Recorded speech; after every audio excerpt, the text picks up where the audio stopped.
এখন হুজুর হিজবুল তাহার কি 5 ওয়াক্ত পড়তে হবে? না না, দিনে একবার পড়লে হবে। হ্যাঁ, জি শুকরিয়া। দিনে একবার পড়লেই হবে। হ্যাঁ, 5 ওয়াক্তের পরে যদি পড়তে পারেন তাহলে তো ধরেন যে আপনি ধরেন যে সনাই সোহাগা। আমি পড়তে পারবো ইনশাআল্লাহ। হ্যাঁ, তাহলে তো সনাই সোহাগা বুঝলেন নাই।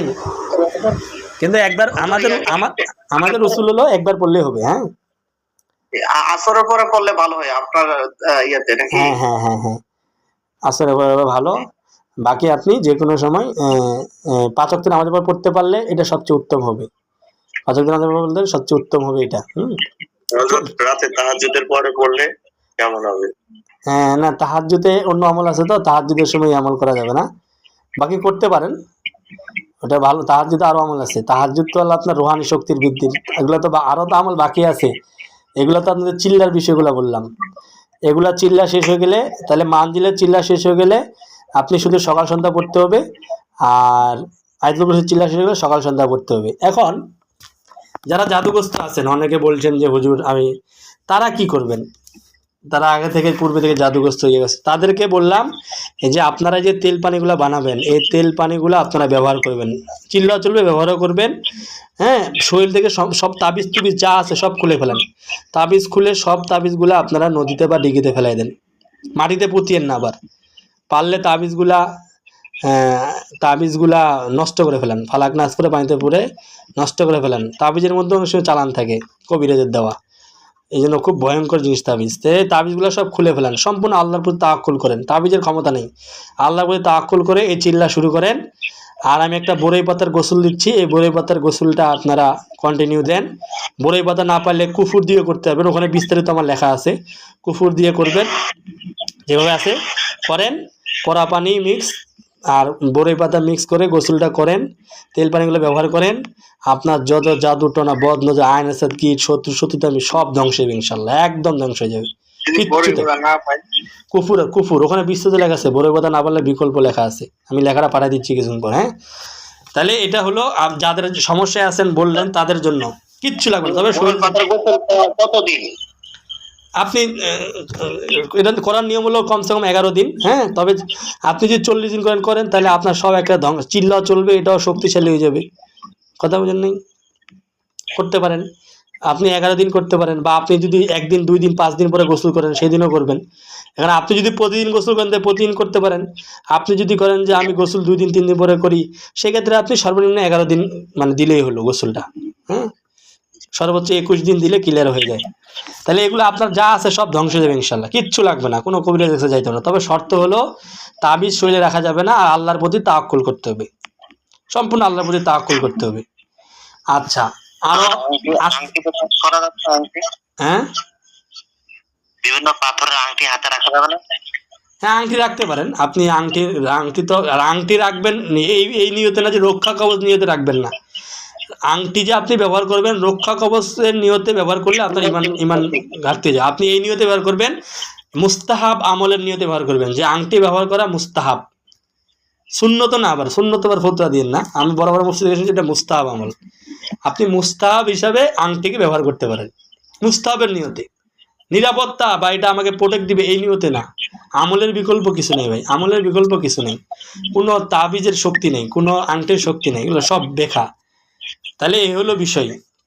তাহলে চিল্লার আলোচনা আলোচনা শেষ। কালকে ইনশাল্লাহ রুহানি শক্তি বৃদ্ধির আমল আলোচনা করব, যে আপনার কাজের শক্তি কীভাবে বাড়বে। আজকে ক্লাস অনেক লম্বা হয়ে গেছে, এরপরে ক্লাসগুলো আরও ছোটো হবে ইনশাল্লাহ।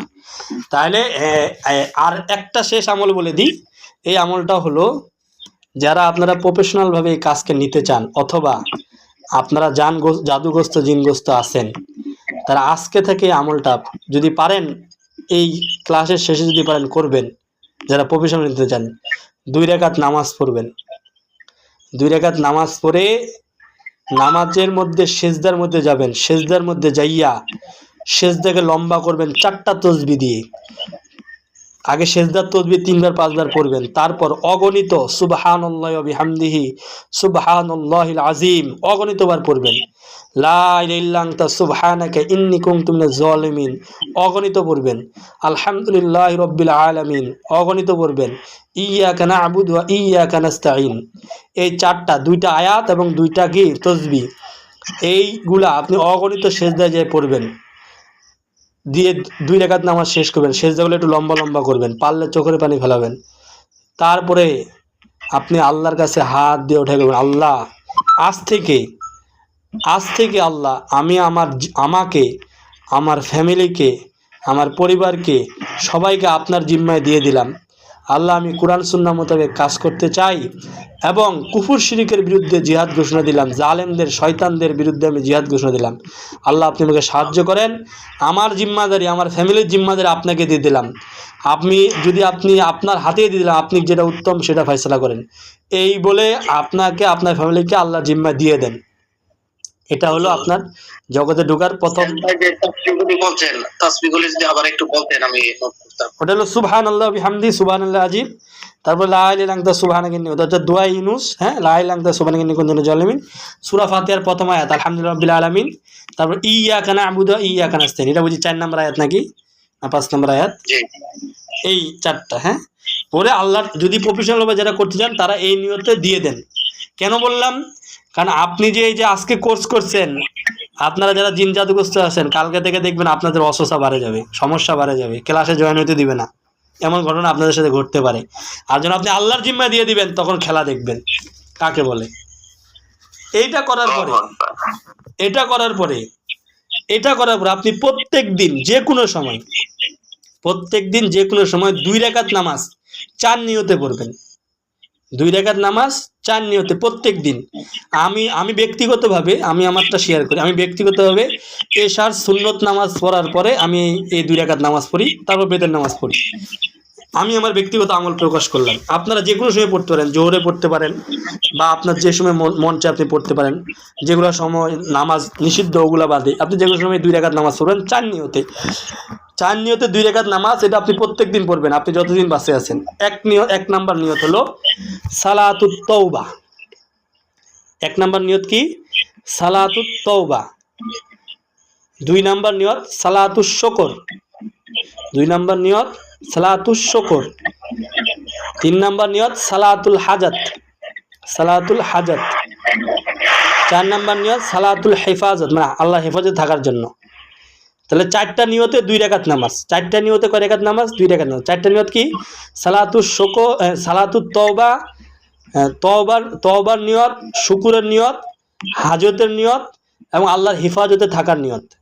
এই 4টা নিয়তে 2 রাকাত নামাজ পড়বেন এবং সেজদাগুলো একটু লম্বা করবেন। যে তসবিহগুলো বললাম ওই তসবিহগুলো দিয়ে পড়লে ভালো। আর যদি আপনার সময় না থাকে আপনি আপনার সাধারণ নামাজের মতো নফল নামাজ পড়লেন। আর সময় যদি থাকে, 4টা নিয়ত যে বলছেন, সালাতুত তওবা, তারপর সালাতুশ শুকর, তারপরে হাজাত, তারপর আল্লাহ হেফাজত থাকার জন্য, হাফিজ, সালাতুল হেফাজত থাকার জন্য। তওবা, শুকর, হাজত আর আল্লাহর হেফাজতে থাকার জন্য। না, সালাতুল হাজতের পরে হলো আল্লাহর হেফাজতে থাকার নিয়তে, আল্লাহর হেফাজতে থাকার নিয়তে। 4 নিয়ত। এই নামাজটা আপনি জীবনের সঙ্গী বানিয়ে নেবেন। আপনি যে কোনো সময় পড়বেন আমলটা, এবং যদি সময় থাকে তাহলে সেজদাকে লম্বা করবেন, যে তসবিহগুলো বললাম ওই তসবিহ দিয়ে। আর সময় না থাকলে আপনি সাধারণভাবে নামাজটা পড়বেন। এটা আপনার জীবনে দুনিয়া আখিরাতের কামে আসবে, বুঝতে পারছেন? 4 নিয়তে এই নামাজটা পড়বেন। তো মোটামুটি আজকে এই আমলগুলো বললাম। হ্যাঁ, কালকে ইনশাআল্লাহ আজিজ রুহানি শক্তি বৃদ্ধির আমল আলোচনা থাকবে এবং রুকিয়া কি এটা নিয়ে আলোচনা থাকবে ইনশাআল্লাহ। আচ্ছা, এই বিষয়ে আলোচনা শেষ। বাকি এই বিষয়ে যদি আপনাদের কোনো প্রশ্ন থাকে করতে পারেন, অথবা কোনো প্রশ্ন থাকলে করতে পারেন অল্প সময়ের ভিতরে। অনেক হয়েছে, শুকরিয়া, আলহামদুলিল্লাহ। জি, প্রথমে যে পিতামাতার বদদোয়া বা মাঝখানে বদদোয়ার কথা বলছেন, এগুলো আমরা কিভাবে বুঝবো? আচ্ছা, এটা আপনি বুঝবেন হলো আপনি জিজ্ঞাসা করবেন তাকে সর্বপ্রথম যে আপনি মা বাবার কি বদদোয়া আছে, রোগী চিকিৎসা যখন করবেন, রোগীর চিকিৎসা করার সময় অবশ্যই তাকে বলবেন যে আপনার কি মা বাবার বদ্দোয়া আপনার উপরে আছে? উনি তো বলবে হ্যাঁ আছে বা হ্যান ত্যান। তখন বলবেন যে আপনি মানে এই রুগীগুলা সাধারণত দেখা যায় যারা দীর্ঘদিন জাদুগ্রস্ত আছে, বুঝতে পারছেন, জাদু জিনের সমস্যা আছে, তাদেরকে যখন আপনার কাছে আসবে তখন আপনি জিজ্ঞাসা করবেন আচ্ছা আপনার কাছে কি, এগুলো আপনাদেরকে জানে রাখার জন্য বললাম, যে রুগীটা দেখবেন যে দীর্ঘদিন জাদুগ্রস্ত জিনগ্রস্ত সুস্থ হয় না, অনেক দিন তাকে বলবেন যে আপনার কি মা বাবার বদ্দোয়া আছে?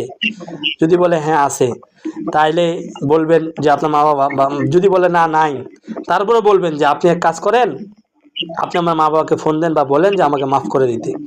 আর যদি এটা মাফ চাই নেবেন, যদি বলে যে না আমার মা বাপ মারা গেছে, তাহলে বলবেন যে আপনি আপনার মা বাবার জন্য বেশি বেশি তওবা করেন এবং আপনার মা বাবার নামে তওবার নামাজ পড়ে বকশায়া দেন এই মাপ পাওয়ার নিয়তে, এটা করবেন। যদি বলে যে আপনি কারো উপরে জুলুম করছেন, এটা তো সে বলতে পারবে যে হ্যাঁ আমি অমুকের জিনিস হক মারছি, জুলুম করছি, এটা তো সে বলতে পারবে, জিজ্ঞাসা করবেন। তারপরে 3 নম্বর হলো আপনি জিনের ভোগ দিচ্ছেন কিনা সাধনা, এটা তো বলতে পারবেন। হ্যাঁ, আর আল্লাহর যেটা রাজি খুশির জন্য, যেরকম আমি এক বান্দাকে পাইছি, আমি তার কাজ করতেছি, হ্যাঁ, তাকে সে মৌলানা, হ্যাঁ, তাকে পুরা তাকে জিনরা এমন ক্ষতি করছে যে তাকে রাস্তায় বার করেছিল, পাগলের মতন রাস্তায় বার করেছে, মা সন্তান ছাড়া করে দিছে। সে এখন মসজিদ মাদ্রাসায় কাটায়, সফরে কাটায়, হ্যাঁ, খানকায় কাটায়, বাড়িতে কেউ প্রবেশ করে না, এমন সময় গেছে। তারপরে সে সুস্থ হয়েছে। সে আমাদের নানুপুরি হজরত রহমতুল্লাহ আলাই যে মারা গেছে, হ্যাঁ, উনির কাছে গেছিলেন। উনি যে কাছে যাই বলছিলেন হুজুর আমার তো মাথার ব্রেন নষ্ট করে জিনরা, আমি কি করতে পারি? তো হুজুর তখন একটা ফু দিছিল মাথায়, ওই যে মাথায় 8 সালে ফু দিছে, আর এই পর্যন্ত পাগল হয় না, রাস্তায় বার হইতে হয়নি হুজুরের ফু একটাতে। তা আমরিকে বললাম আরে ভাই আপনি কি ভুলটা করছেন, আপনি হুজুরকে বলতেন পুরা শরীরে ফু দিয়ে দিতে, তাহলে তো সমাধান হয়ে যেত। আল্লাহওয়ালাদের ফু যে কত দামি। তো উনি আজ পর্যন্ত আর পাগল হয় নাই, কিন্তু উনি অসুস্থ, কিন্তু আল্লাহর ইবাদতে তার কোনো বেগনা নেই, আল্লাহ ইবাদত সে করতেছে মাশাল্লাহ, কিন্তু বাড়িঘর তাকে বার করে দিয়েছে। তো এই লক্ষ্যগুলোকে আল্লাহ তাআলা পরীক্ষা করে। তা আমি আমল দিচ্ছি, আলহামদুলিল্লাহ সে আমল করতেছে, বলছে হুজুর আলহামদুলিল্লাহ এখন উন্নতির দিকে যাচ্ছি। সে পরিপূর্ণ চিকিৎসা না পাওয়ার কারণে সে সুস্থ হয় না, 8 সাল থেকে অসুস্থ। তো এরকম কিছু ব্যক্তি আল্লাহ তাআলা পরীক্ষা করে। হ্যাঁ, তো এগুলা দেখলেই বোঝা যায়, বুঝতে পারছেন, এগুলো আপনাদের জানে রাখার জন্য বললাম। কিন্তু রুগী যদি সিরিয়াস রুগী আসে তখন আপনারা অবশ্যই মা বাবার কাছে মাপ চাইতে বলবেন।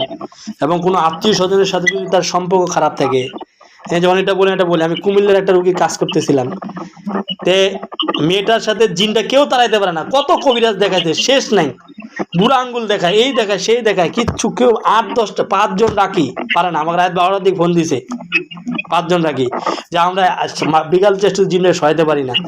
তা আমাকে ফোন দিছে, আমি তখন খালি ফোনে বলছি দেখো আমি তোমাকে বলছি আল্লাহ তাআলাকে ভয় করো, এখন রাত হয়ে গেছে, ছেড়ে দিয়ে চলে যাও, কালকে কথা বলবো। তো 2বার বলছি আল্লাহ তাআলাকে ভয় করো, তো চলে গেছে। পরের দিন আমি কাজ ধরছি, 10 দিন ধরে কাজ করতেছি, জিনটাকে দুর্বল করছি, জিনটা দুর্বল হয়েছে, কিন্তু সে তাও শক্তি দেখাইতেছে। 10 দিন ধরে সে শরীরের মধ্যে, শরীরের সাথে গাঁথে গেছে, সে শরীরের সাথে ছোটকাল থেকে আছে। তো পরে আমি বললাম যে আচ্ছা এই জিনটা দুর্বল হচ্ছে না কেন, আমি তো আল্লাহ তাআলা সাহায্য মনে আসতেছে না। আচ্ছা আমি সব খোঁজ খবর নিয়ে দেখলাম। তাই বললাম আচ্ছা আপনাদের কি কোনো আত্মীয় স্বজনের সাথে সম্পর্ক খারাপ আছে, দীর্ঘদিন কথা বলেন না বা সম্পর্ক খারাপ গুরুজনের সাথে? তখন বললো হ্যাঁ, আমার ফুপুর সাথে আমি কথা বলি না, আমার ফুপুর সাথে আমি বাজে ব্যবহার করছি, দীর্ঘদিন তো কথা বলি না, বাজে ব্যবহার করছি, ফুপু আমার উপর মন খারাপ। আমি বললাম আপনি এই মুহূর্তে ফুপুকে ফোন দেন। বিশ্বাস করবেন না, আল্লাহু আকবার, মানে রসুলের হাদিসের মজেজা সেদিন আমি দেখছি আর চোখ দিয়ে পানি ফেলাইছি। সেই খালি তার ফুপুকে ফোন দিয়ে বললো ফুপু আমি আপনার সাথে তো দীর্ঘদিন কথা বলি নাই, আমাকে মাফ করে দিয়েন, আমি অসুস্থ, আমার জন্য দোয়া করেন, ফুপু আমাকে মাফ করে দেন। ফুপু খালি বলে আরে বেটি তুই আমার বেটি, তোর উপর আমার কিসের রাগ? আল্লাহর কসম কথাটা বলা শেষ আমি মোবাইলের মধ্যে দেখতেছি সেই জিনটা কাঁপতে কাঁপতে কাঁপতে কাঁপতে কাঁপতে একদম অজ্ঞান হয়ে গেল। আমি রসুলের হাদিসের মজেজা দেখে আমি নিজে হক বাগে গেছি। কি দেখলাম, কি দেখালো আল্লাহ তাআলা, আমার নবীর যে বাণী সত্য আমি সচক্ষে দেখলাম। আমি 10 দিন ধরে কাজ করে তাকে হেলাইতে পারতেছি না। এই যে সমস্যাটা যখন বার হলো, আল্লাহ তাদের সাথে সাথে বরকত নাজিল করে দিলেন, একদম জিন ধ্বংস হয়ে গেল। এই জন্য এগুলা বলা, বুঝতে পারছেন?